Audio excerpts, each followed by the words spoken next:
Hey everyone, it's Tasha from the Bookish Gal, and today I am going to be doing my December wrap-up. December was so crazy for me. I don't even know what happened. Somehow I read 12 books. Like, what the hell? Granted, half of them were graphic novels, but still, that's 6 whole books, and that is a lot for me. I'm gonna go ahead and show you so this video doesn't take 10 years. So, there's just a random pile here. Let's just go.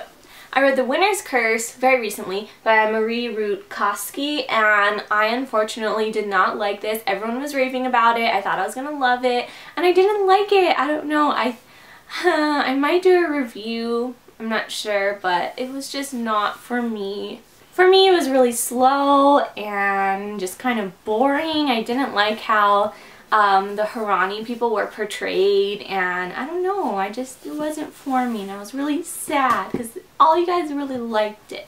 I read Rites of Passage by Joy and Hensley. This is about a girl, and she goes into an all-boys military academy high school, and it's the first class that has girls. There's only her and 3 other girls. This book was just okay. It kind of fell flat for me a little. It was kind of repetitive, but it was a decent read, and I do really like the cover. I think I gave it maybe 3 stars. It had really good themes though, of like sexism, especially in the the military, how women are not treated as equal as men. I read this hunk of a book, Grave Mercy by Robin Lefevers, which I really did enjoy. It was historical fiction, and it's about basically assassin nuns, which sounds really cool. I didn't give it as high as a rating as I thought I would, just because it didn't really focus a lot on assassinations, which you thought it would, but it was still really good, and I did really enjoy it. It just wasn't what I expected, which is not a bad thing,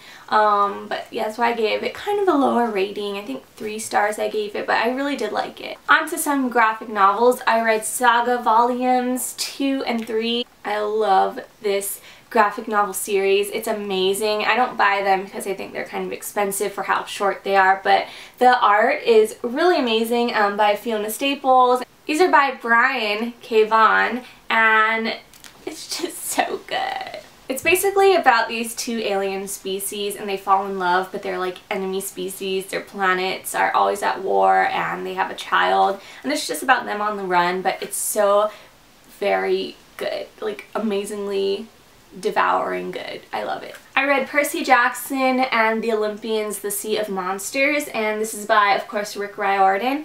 I didn't actually read the, what is that called, the actual books. I just want to get into that later. I don't know. I'm just not in the mood for it. But I did like the movie, and this was a pretty good graphic novel.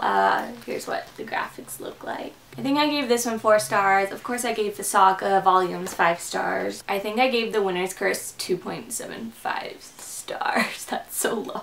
I read 2 books by Jean Luen Yang, Level Up and American Born Chinese. I really like Jean Luen Yang's graphics and how he illustrates. They're really nice and colorful. Level Up is about this boy, and he is in love with video games. All he wants to do is kind of play video games, but it's not very realistic, and so he ends up going to medical school. That's not really what he wants to do, and it's just about his life, but it's very interesting. I love the graphics. It was pretty cool, like the plot twist and the way Jean Luen Yang interweaves certain aspects of video games, the fictional aspects, and weaves it into real parts of everyday life. So I really like this graphic novel. I think I gave it 4 or 5 stars. I think 4. This one, American Born Chinese, I didn't like as much, and it got a bunch of awards, but I didn't like it as much as the other one. I did, again, really like the graphics. It was interesting, it was fun, but towards the end I think it wrapped up a little too quickly for my taste, and it was kind of confusing at the end. It covers a couple boys, kind of, and it's about them dealing with stereotypes of being Asian and being in America while being Asian, and what people think of you and how they portray you as, and it was really interesting. It had some good themes. I think I gave this 3 stars though. It was decent. I read Falling by Design by Valley and Lynn. This one I was sent for review, and I think I gave it 3.5 stars. It had some really good themes that I liked and will be discussed in my review, and it's about a girl, and she is a senior in high school, and she wants to study design, fashion design, so that I really connected with because I actually studied fashion design, but her parents don't want that for her, and then there's this boy that used to bully her and he comes back into her life. So it's a contemporary romance and it was pretty good. Again, really good themes that I liked in this book. I read All the Bright Places by Jennifer Niven. I don't know how to say it, but it's this is an arc that I received from 17 Social Club, and it is, it's a really good book. I think a lot of you guys will like it. They compare it to Eleanor and Park and The Fault in Our Stars, which is some pretty big comparisons, but I really like this book. First of all, the writing was beautiful, and I'm going to do a full review on it, but the writing was beautiful. It deals with a girl named Violet, and she's dealing with the suicide, or not the suicide, sorry.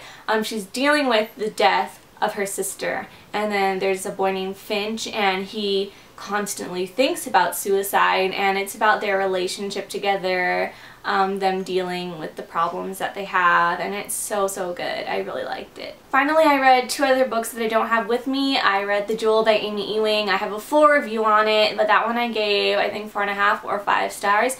I really liked it. It's about a girl, and the girls are sold as surrogates, the poor girls in the region. They're sold to the people of the Jewel. They buy them as surrogates because they can't have children, and it got mixed reviews, but I personally really loved it, and I'm very excited for the second one. Lastly, I read A Little Something Different by, who is that by? Sandy Hall, and I hated this book. I think I gave it like 2 stars. I kind of want to do a review on it, but it's just going to be like a giant rant, so I kind of don't want to just make a giant rant. But I really did not like this book. I hated it, actually. It's about a boy and a girl, and it's not from the perspectives of them. It's from the perspectives of 14 other people, and things and animals, which is really interesting, and that's why I picked it up. It was a great aspect to the story, but it was just so ridiculous. It was so crazy how everyone knew that the boy and the girl should be together, but they didn't, and they were so shy, and they were so frustrating, and they liked each other, but they couldn't voice anything. It took almost half the book for them to just say one word to each other. It was very frustrating. But yeah, those are all the books that I read in December. Oh, it was so much. It was a really good reading month. Let me know what you guys read in December. I'm going to be posting a bunch of videos. Hopefully, if my headache goes away, I can film a lot more. But I'm going to be posting in the future some reviews, my anticipated books for 2015, my January TBR, my favorite books of 2014. There are a lot of videos coming, so keep an eye out for that. I'm loving watching everyone else's videos for the new year. It's so fun. I'm kind of just avoiding filming sometimes and just watching videos.